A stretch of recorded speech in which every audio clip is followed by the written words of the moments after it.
తరబడి ఎన్ని మందులు వాడినా మీ మోకాల నొప్పులు తగ్గట్లేదా? ప్రాణ పెయిన్ క్లినిక్ లో అత్యాధునిక చికిత్స.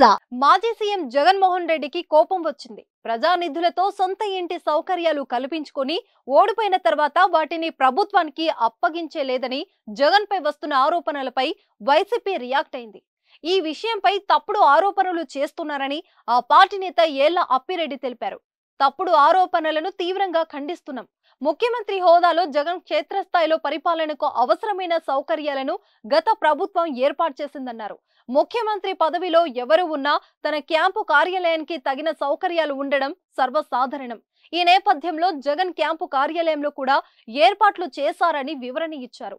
ప్రభుత్వం మారిన తర్వాత క్యాంపు కార్యాలయంలో ఏర్పాటు చేసిన వస్తువుల జాబితాను ఇప్పటికే అధికారులకు అందజేశామని వైసీపీ తెలిపింది. ఫ్లెక్సిబిలిటీ ఇస్తే ప్రభుత్వ ఆదేశాల మేరకు ఏర్పాటు చేసిన ఫర్నిచర్ విలువ ఎంత వాపసు ఇవ్వాల్సి ఉంటుందో చెబితే అంత చెల్లిస్తామని ప్రభుత్వ అధికారులను కోరినట్లు తెలిపారు. దీనికి సంబంధించిన ప్రక్రియ ఇంకా కొనసాగుతుందని చెప్పారు. ప్రభుత్వ స్పందన కోసం ఎదురు చూస్తున్నామన్నారు. అయితే అప్పుడే సోషల్ మీడియాలో జగన్ ను టార్గెట్ చేస్తూ టీడీపీ మంత్రులు దుష్ప్రచారం చేస్తున్నారని ఆరోపించారు. బాధ్యతాయుతంగా వ్యవహరించాల్సిన మంత్రులు కూడా ఈ ప్రచారంలో పాల్గొనడం చాలా దురదృష్టకరమని అప్పిరెడ్డి అభిప్రాయపడ్డారు. సుమన్ టీవీలో మీ పర్సనల్ అండ్ బిజినెస్ ప్రమోషన్స్ కోసం కింది నెంబర్ కి కాంటాక్ట్ చేయండి.